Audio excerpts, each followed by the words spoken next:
जय हिंद, जय Bharat. Compatibility policy pact, subject है पॉलिटी, संविधान। हमारा टॉपिक चल रहा था भारत शासन अधिनियम 1935, गवर्नमेंट ऑफ इंडिया एक्ट 1985। हमने सिर्फ मेन पॉइंट्स पढ़े थे। आज हम उन पॉइंट्स को कुछ थोड़ा डिटेल में पढ़ेंगे। पहला पॉइंट जो मैंने बताया था, अखिल भारतीय संघ की स्थापना।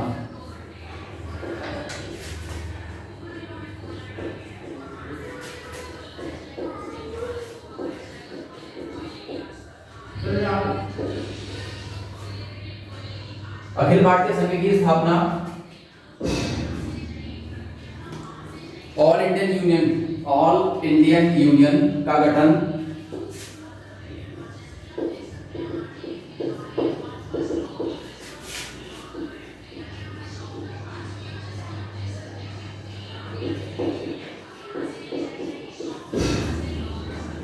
इसमें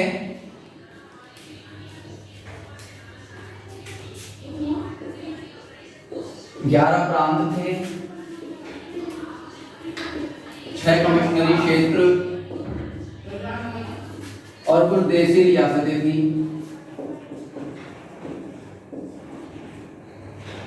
जो ये 11 प्रांत और 6 कमिश्नरी क्षेत्र थे, इनको भाग लेना अनिवार्य था।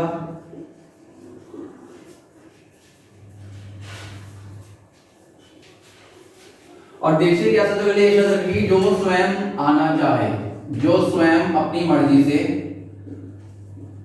आना चाहे।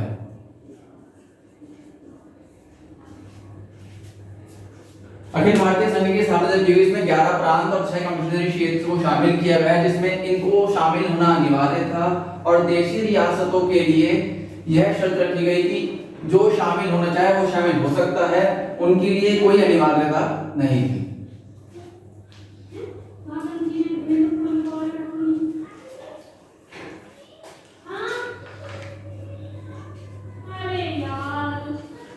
दूसरा पार्ट हमने पढ़ा था, केंद्र में द्वैध शासन लागू।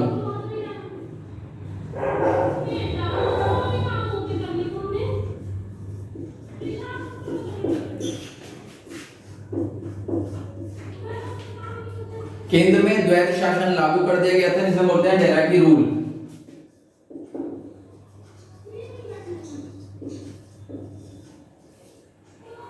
केंद्र में द्वैध शासन लागू कर दिया गया था और इसके स्थान पर जो भारत परिषद थी, भारत परिषद को समाप्त कर दिया गया था।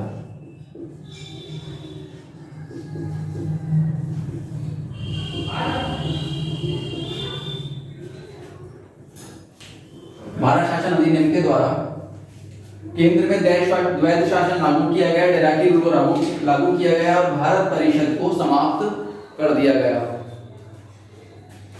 अगला नेक्स्ट पॉइंट आता है इसमें, संघीय न्यायालय की स्थापना, जो फेडरल कोर्ट की स्थापना की गई।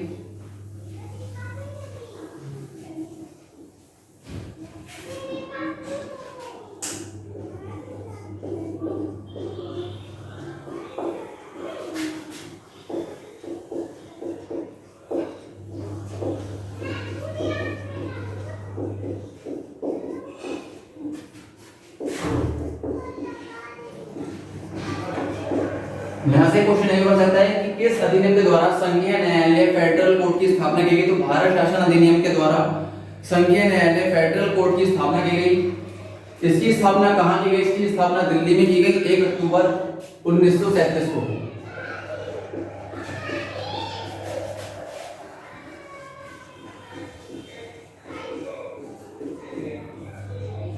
इसकी स्थापना दिल्ली में की गई 1 अक्टूबर 1937 को, जिसके मुख्य न्यायाधीश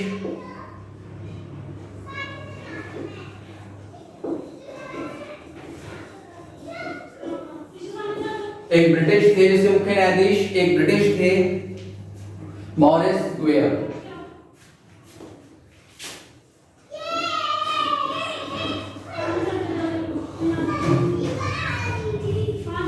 इसमें 2 अन्य भारतीय भी शामिल थे। इसमें 2 अन्य भारतीय भी शामिल थे, 2 अन्य भारतीय जज भी थे।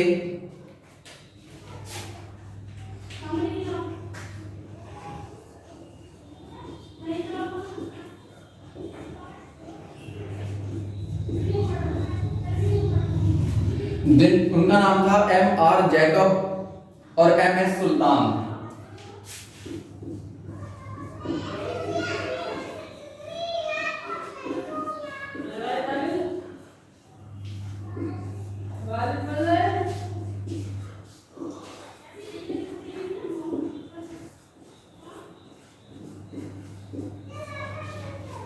जो फेडरल कोर्ट संघीय न्यायालय की स्थापना की गई थी उसमें मुख्य न्यायाधीश मॉरिस ग्वेयर थे। उसमें दो जज भारतीय थे, उनका नाम था M.R. जैकब और M.S. सुल्तान।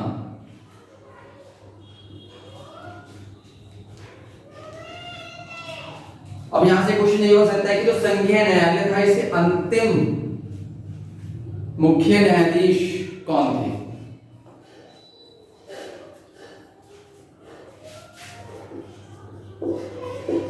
अंतिम मुख्य न्यायाधीश थे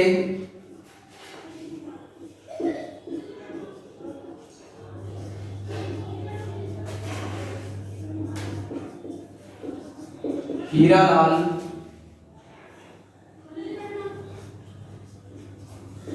जे कानिया।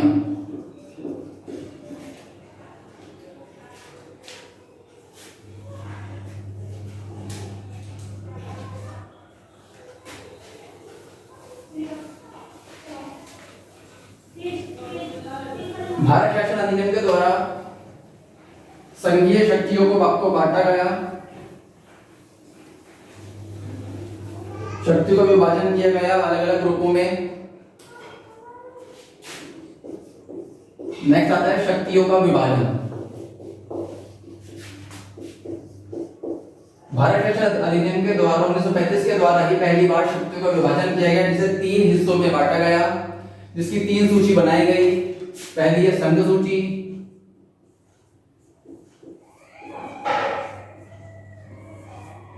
दूसरी है राज्य सूची या हम प्रांतीय सूची भी बोलते हैं,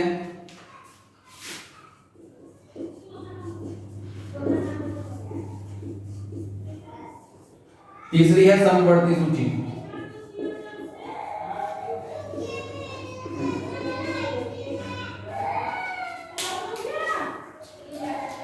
संघ सूची यूनियन लिस्ट,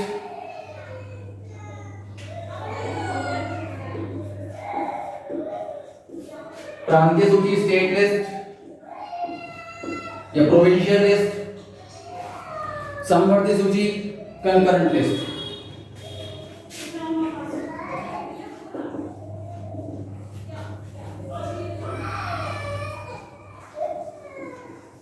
इस सूची में अलग अलग विषयों को रखा गया।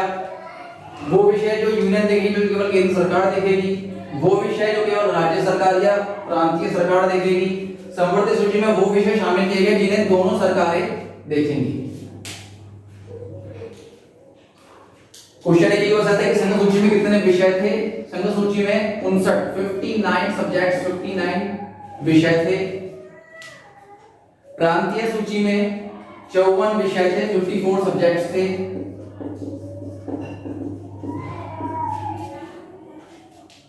समवर्ती सूची में 36 विषय, 36 सब्जेक्ट्स शामिल थे।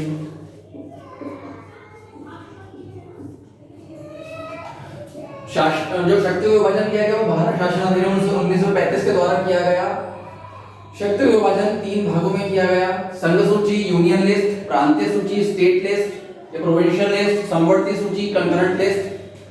संघ सूची में 59 विषय थे, प्रांतीय सूची में 54 विषय थे, समवर्ती सूची में 36 विषय शामिल थे।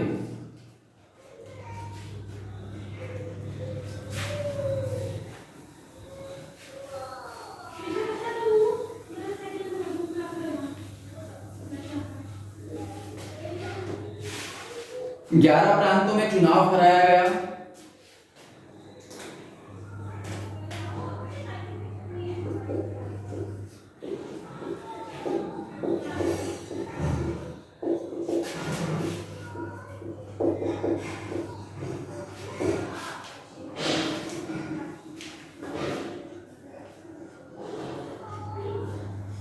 इस चुनाव में कांग्रेस को पूर्ण बहुमत प्राप्त होता है।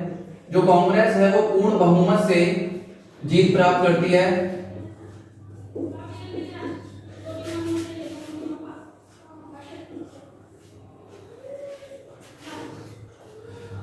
11 प्रांतों में चुनाव 1585 सीटों पर कराया गया था, जिसमें से 711 सीटें कांग्रेस को मिली।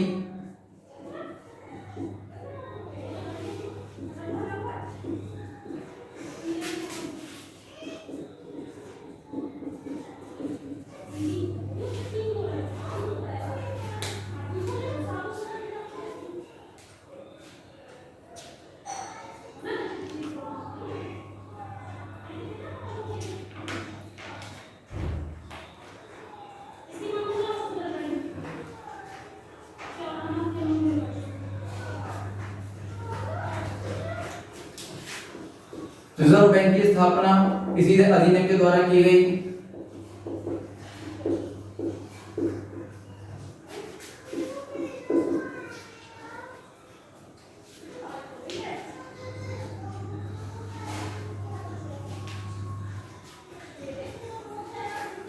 ये थे वो मेन पॉइंट्स जो भारत शासन अधिनियम के द्वारा, जो भारत शासन अधिनियम गवर्नमेंट ऑफ इंडिया एक्ट 1985 में शामिल थे।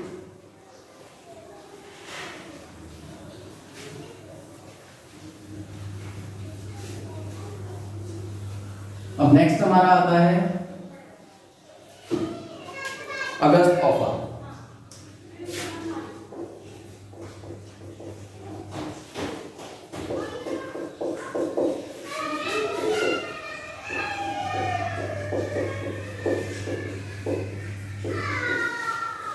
अगस्त ऑफर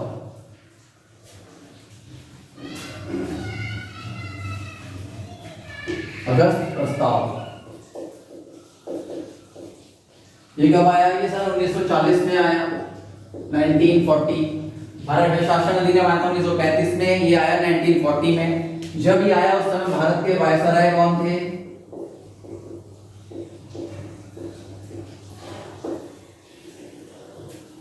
उस समय भारत के वायसराय थे लॉर्ड लिनलिथगो।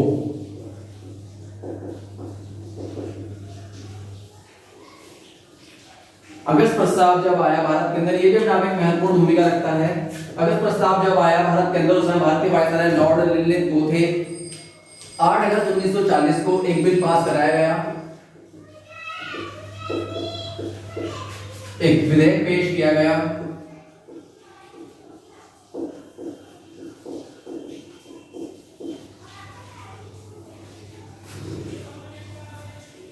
जिसे नाम दिया गया अगस्त प्रस्ताव या अगस्त ऑफर।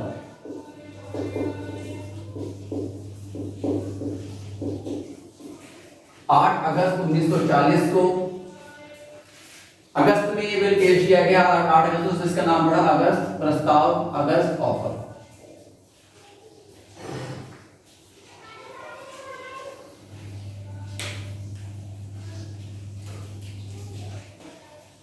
इसके द्वारा क्या क्या सिफारिशें की गई, क्या क्या इसमें कहा गया?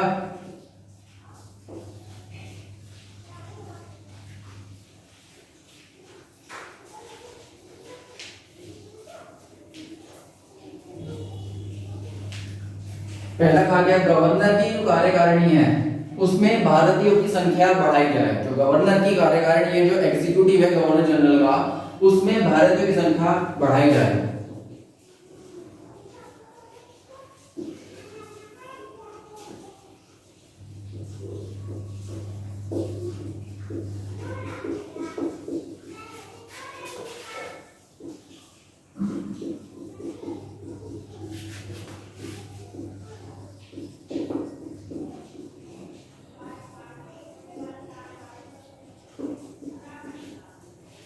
गवर्नर की कार्यकारिणी थी, जो एग्जीक्यूटिव कमेटी थी गवर्नर जनरल की, उसमें भारतीयों की संख्या, जो भारतीयों की संख्या थी वो बढ़ाने का प्रस्ताव इसमें रखा गया था।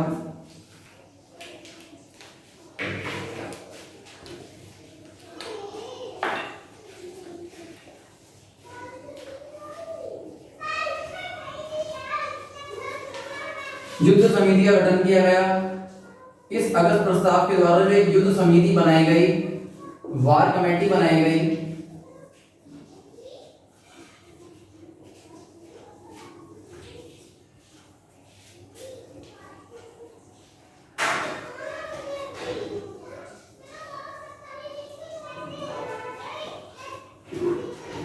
एक मोस्ट इंपॉर्टेंट नोट, ये जो सिफारिशें आती हैं, इस सिफारिश को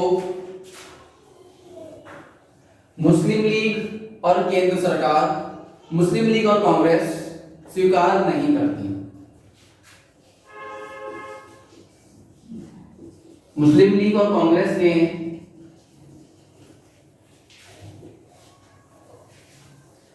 जो प्रस्ताव लाया गया जिसमें कुछ बातें लिखी हुई थी, इस प्रस्ताव को मुस्लिम लीग और कांग्रेस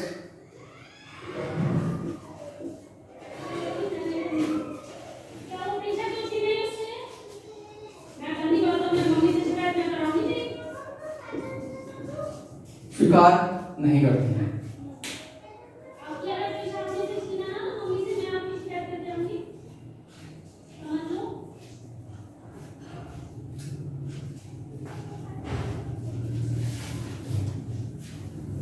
इसके नेक्स्ट आता है क्रिप्स मिशन।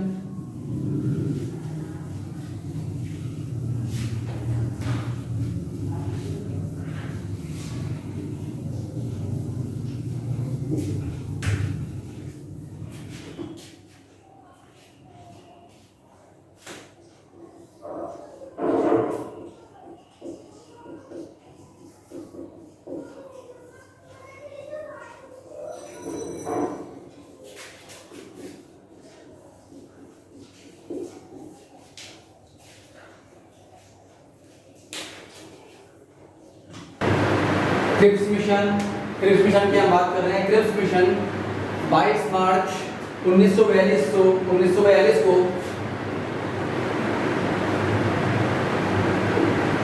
22 मार्च 1942 को क्रिप्स मिशन भारत लाया गया।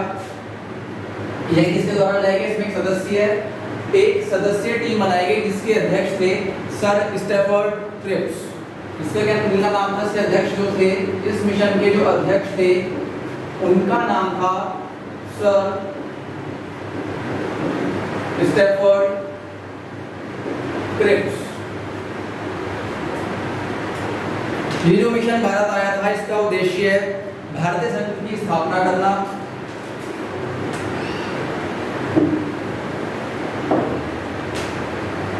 भारतीय संघ की स्थापना,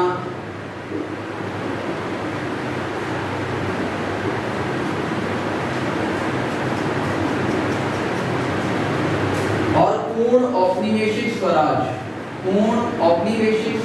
को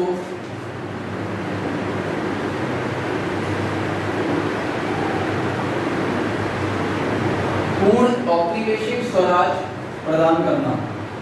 क्रिप्स मिशन भारत लाया गया 22 मार्च 1942 को सर स्टैफर्ड क्रिप्स के द्वारा, जिसका उद्देश्य भारत संघ की स्थापना करना था और पूर्ण औपनिवेशिक स्वराज प्रदान करना था।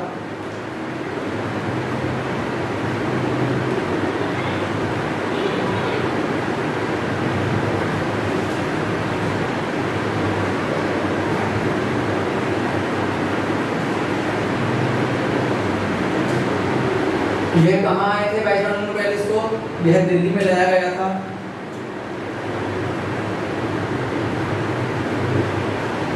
जिसमें एक सभा बुलाई गई। उस सभा में 2 सदस्य भारतीय शामिल थे जो इस मिशन के बारे में या इस मिशन की कार्यकारिणी के बारे में बातचीत करने के लिए गए थे। जो नाम था पहला पंडित जवाहरलाल नेहरू,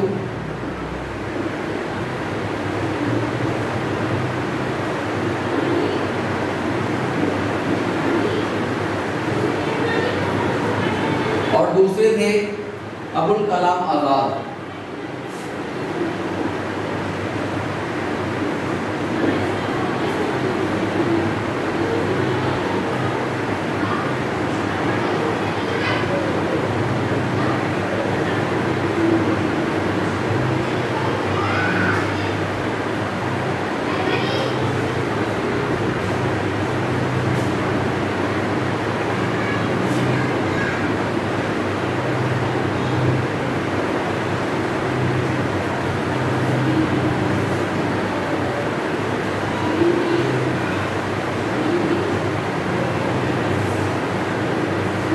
इस क्रिप्स मिशन के बारे में आपको कुछ फैक्ट्स तथ्य बता देता हूं। गांधी जी ने इस क्रिप्स मिशन को कहा था उत्तर तृतीय चेक।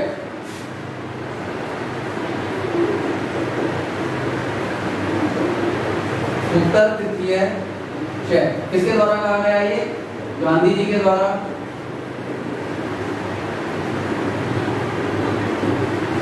इसका मतलब होता है पोस्ट डेटेड चेक, भविष्य में बुनाया जाने वाला चेक।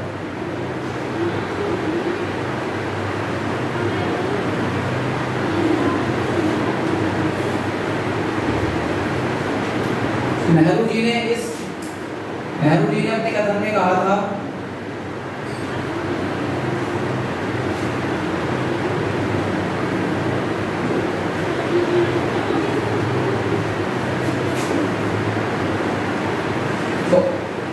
टूटते हुए बैंक का उत्तर तृतीय चेक, टूटते हुए बैंक का या ऐसा बैंक जो दिवालिया होने वाला है, टूटते हुए बैंक का उत्तर तृतीय चेक।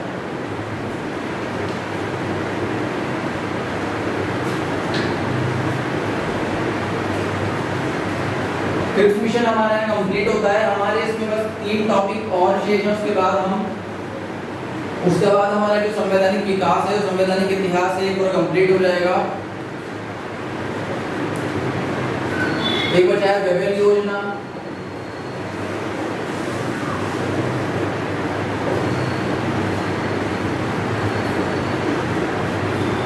शिमला सम्मेलन, कैबिनेट मिशन,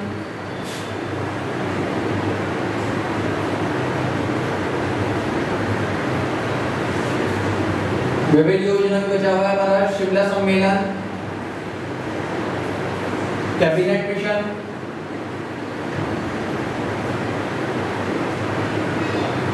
और लास्ट है अंतरिम सरकार का गठन। अंतरिम सरकार का गठन।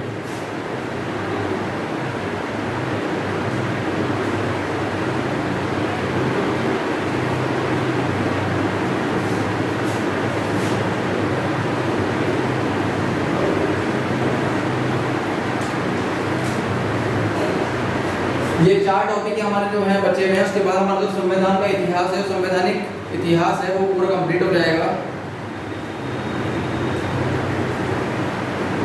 कल की क्लास में ये 4 टॉपिक कंप्लीट हो जाएंगे। उसके बाद हम संविधान को उसकी प्रस्तावना से शुरू करते हुए उसके अनुच्छेद तक कल उसके बारे में पढ़ेंगे, पूरे संविधान के अध्ययन को करेंगे। धन्यवाद।